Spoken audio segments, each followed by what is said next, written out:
시간이 되었습니다. 다 같이 사도신경으로 신앙 고백하시며 2025년 2월 13일 목요일 새벽 기도에 함께 시작하겠습니다.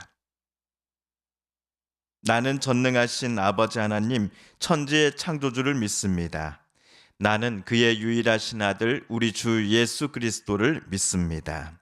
그는 성령으로 잉태되어 동정녀 마리아에게서 나시고 본디오 빌라도에게 고난을 받아 십자가에 못 박혀 죽으시고 장사된 지 사흘 만에 죽은 자 가운데서 다시 살아나셨으며 하늘에 오르시어 전능하신 아버지 하나님 우편에 앉아 계시다가 거기로부터 살아있는 자와 죽은 자를 심판하러 오십니다. 나는 성령을 믿으며 거룩한 공교회와 성도의 교제와 죄를 용서받는 것과 몸의 부활과 영생을 믿습니다. 아멘. 오늘 우리 함께 읽을 기록된 하나님 말씀 신약의 말씀입니다. 고린도전서 제15장 1에서 11절까지의 말씀입니다. 신약 282쪽경에 있는 고린도전서 제15장 1에서 11절까지의 말씀 오늘 함께 읽고 우리 묵상합니다. 형제들아, 내가 너희에게 전한 복음을 너희에게 알게 하노니 이는 너희가 받은 것이요 또 그 가운데 선 것이라. 너희가 만일 내가 전한 그 말을 굳게 지키고 헛되이 믿지 아니하였으면 그로 말미암아 구원을 받으리라. 내가 받은 것을 먼저 너희에게 전하였노니 이는 성경대로 그리스도께서 우리 죄를 위하여 죽으시고 장사 지낸 바 되셨다가 성경대로 사흘 만에 다시 살아나사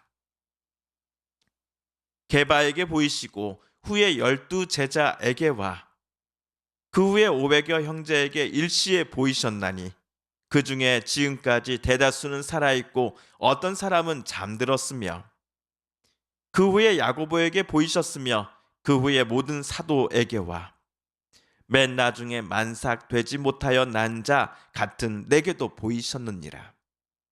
나는 사도 중에 가장 작은 자라. 나는 하나님의 교회를 박해하였으므로 사도라 칭함받기를 감당하지 못할 자니라. 그러나 내가 나 된 것은 하나님의 은혜로 된 것이니 내게 주신 그의 은혜가 헛되지 아니하여 내가 모든 사도보다 더 많이 수고하였으나 내가 한 것이 아니요 오직 나와 함께 하신 하나님의 은혜로라. 그러므로 나나 그들이나 이같이 전파하며 너희도 이같이 믿었느니라. 아멘.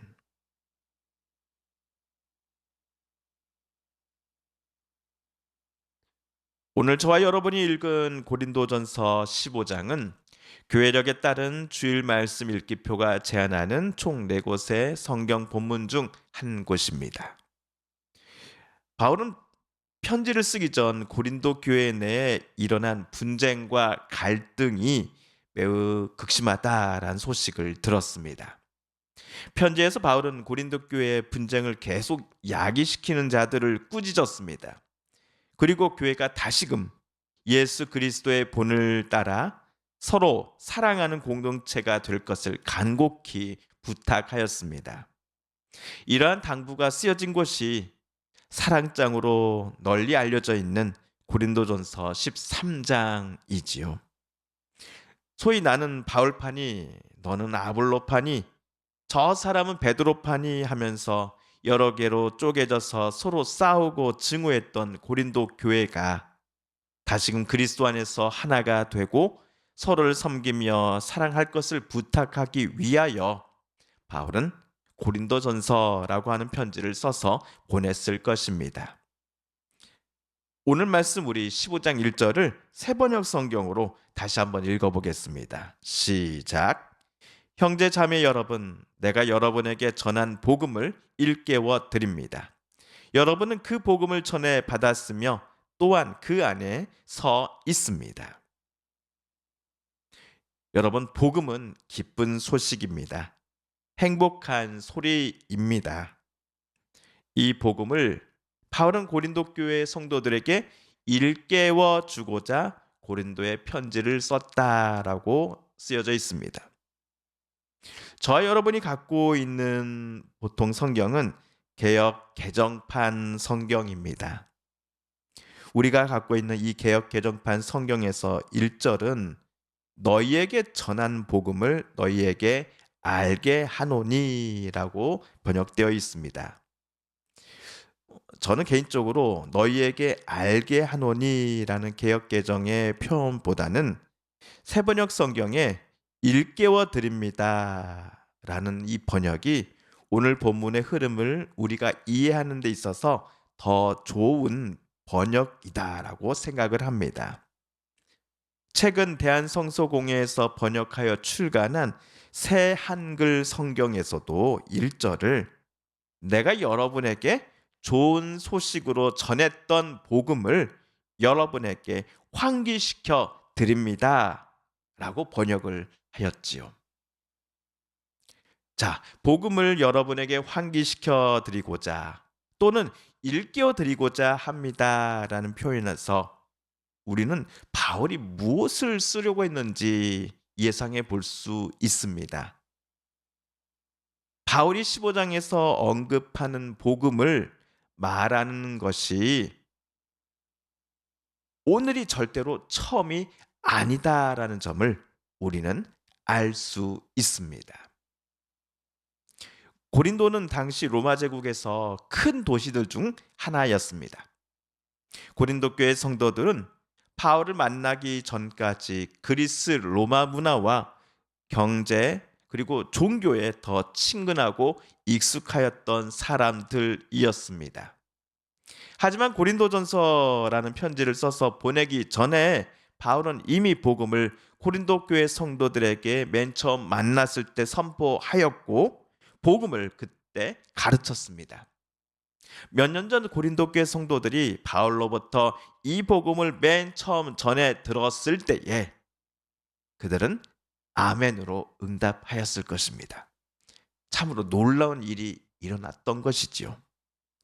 바울이 전한 바를 고린도 교회의 성도들은 마음을 열어서 또 기쁘게 수용하며 나사렛 예수를 자신들의 주요 그리스도로 고백하게 되었을 것입니다. 그러나 교회 내에 분쟁과 갈등, 서로 반목과 미움이 생겨나자 이들 고린도 교회 성도들이 맨 처음 뜨겁게 품고 있었던 복음의 영향력도 자연스레 희미해지고 말았습니다.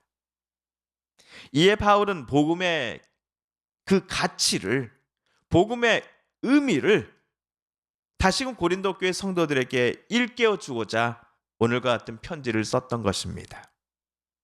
성도들이 복음을 맨 처음 듣고 아멘하며 받아들였던 그때의 감격과 다짐들을 회복해 줄 것을 사도는 그들에게 기대하는 마음으로 지금 편지를 써내려가고 있었던 것입니다. 복음을 헛되이 믿지 않고 그것을 굳게 붙잡고 있으면 그 복음을 통하여 고린도 교회 성도들은 구원을 얻을 것이다 라는 점을 바울은 강조하였습니다. 자, 여기서 우리 3에서 5절까지를 새번역 성경으로 다시 한번 읽어보겠습니다. 시작. 나도 전에 받은 중요한 것을 여러분에게 전해드렸습니다. 그것은 곧 그리스도께서 성경대로 우리 죄를 위하여 죽으셨다는 것과 무덤에 묻히셨다는 것과 성경대로 사흘 날에 살아나셨다는 것과 게바에게 나타나시고 다음에 12 제자에게 나타나셨다고 하는 것입니다. 고린도전서 13장을 우리가 사랑장으로 알고 있듯이 저를 포함하여 많은 분들이 고린도전서 15장은 부활장이라는 별칭으로 많이들 알고 계실 겁니다. 15장을 읽을 때마다 우리는 이런 생각을 했을 겁니다. 예수님께서 부활하셨다는 것, 그리고 예수님의 부활을 증언해 줄 수 있는 부활의 목격자들이 500여 명이 넘는다는 거, 이거 바울이 썼잖아. 그래서 고린도전서 15장을 다들 부활장, 부활장이라고 부르는 거였어. 라고 말입니다. 오늘 바울이 고린도 교회에 상기시켜주고자 하는, 또 일깨워주고자 하는 복음이라는 큰 상자 안에는 예수님의 부활 사건, 그리고 이 부활이 결코 지어낸 말이 아니다라는 것을 증명해 줄 만한 부활의 증인들의 명단이 담겨져 있는 것 사실입니다. 하지만 저도 그렇고 많은 분들이 오늘 고린도전서 15장 본문을 묵상할 때 쉽게 놓치고 있는 부분이 하나 있습니다. 그것은 바로 바울이 썼던 3절에서 썼던 그리스도께서 성경대로 우리 죄를 위하여 죽으셨다라는 고백문입니다. 성경대로라 함은 구약 성경에 나온 메시아에 대한 예언처럼이라는 의미로 해석할 수 있을 것입니다. 종합해 보면 하나님의 아들이시요 메시아이신 나사렛 예수님께서 저와 여러분의 죄를 용서하여 주시고자, 또 구원하여 주시고자, 원칙대로라면 죽을 수밖에 없는 우리를 대신하여 예수께서 십자가에 자신이 매달려 죽으신 사건을 바울은 결코 우연으로 간주하지 않았습니다. 구약 성경에 나온 선지자들의 예언, 즉 저들이 대언했던 하나님의 말씀과 뜻에 예수님께서 순종하시고 그것들을 모두 다 이루시고자 예수께서는 십자가를 짊어지셨고 결국 십자가에 못 박혀 죽으셨던 것입니다. 예수님께서 세상에 보여주신 당신의 삶과 죽음, 그리고 부활과 승천이라고 하는 예수님의 그 모든 삶이 실은 저와 여러분을 포함해 세상 모든 사람들을 사랑하며 구원하시고자 하는 하나님의 은혜로부터 시작된 것이었습니다. 이를 바울은 10절에서 이렇게 고백을 합니다. 그러나 나는 하나님의 은혜로 오늘의 내가 되었습니다. 나에게 베풀어 주신 하나님의 은혜는 헛되지 않았습니다. 나는 사도들 가운데 어느 누구보다도 더 열심히 일하였습니다. 그러나 이렇게 한 것은 내가 아니라 나와 함께 하신 하나님의 은혜입니다. 그러므로 복음의 핵심은 하나님의 은혜입니다. 하나님께서 우리에게 값없이 주시는 그 은혜가 복음의 핵심 중에 핵심입니다. 하나님의 은혜를 우리가 잊어버릴 때 교회는 고린도 교회처럼 분열되고 말 것입니다. 반면 복음의 핵심인 하나님의 은혜를 늘 우리가 마음속에 새기며 매 순간 상기시켜 나갈 때에 우리는 구원받은 자답게 예수님을 늘 닮아가며 하나님의 뜻에 순종하며 살게 될 것입니다. 오늘 고린도전서 15장 말씀 묵상을 통하여 복음이 우리에게 주고자 하는 그 하나님의 은혜를 다시금 저와 여러분이 깊이 묵상하며 귀중한 은혜를 값없이 주신 그 하나님의 뜻처럼 우리도 살아가겠습니다라고 다짐하며 하나님 앞에 기도드리는 저와 여러분이 되었으면 좋겠습니다. 마지막으로 예수님께서 가르쳐 주신 하나님의 뜻을 말씀드리며 오늘 말씀 묵상을 모두 마칩니다. 하나님의 뜻은 첫째, 하나님을 우리가 온 마음 다해, 온 힘을 다해, 온 뜻을 다해 사랑하는 것입니다. 그리고 둘째, 내 이웃을 내 몸처럼 사랑하는 것이다 라고 예수님은 저와 여러분에게 가르쳐 주셨습니다. 주님께서 가르쳐 주신 기도를 드리며 오늘 새벽 말씀 묵상을 모두 마칩니다. 하늘에 계신 우리 아버지, 아버지의 이름을 거룩하게 하시며 아버지의 나라가 오게 하시며 아버지의 뜻이 하늘에서와 같이 땅에서도 이루어지게 하소서. 오늘 우리에게 일용할 양식을 주시고 우리가 우리에게 잘못한 사람을 용서하여 준 것 같이 우리 죄를 용서하여 주시고 우리를 시험에 빠지지 않게 하시고 악에서 구하소서.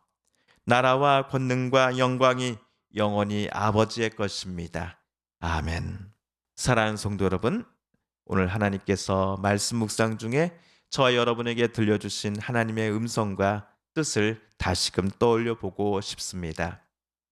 오늘 말씀 묵상 중에 우리가 깨닫고 또한 다짐한 바대로 저와 여러분 그렇게 살아가게 해달라고 이 시간 하나님 앞에 기도드리길 원합니다.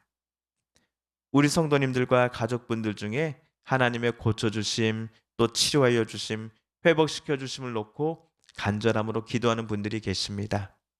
이 시간 우리도 같은 마음 같은 뜻으로 함께 기도하십시다. 여전히 계속되고 있는 세계 곳곳의 전쟁과 내전을 하나님 멈춰주시고 참으로 혼란과 무질서 가운데 있는 이 나라 이 땅을 하나님 이 대한민국을 붙잡아 주십시오. 다시금 정의와 공의가 또 하나님의 평화가 강물처럼 흐르게 하여 주십시오. 마지막으로 우리가 가지고 나오는 간절한 기도 제목 하나님께 아뢰며 하나님의 은혜의 보좌 앞으로 우리 더 가까이 나아가겠습니다. 함께 개인 기도 시간 갖습니다.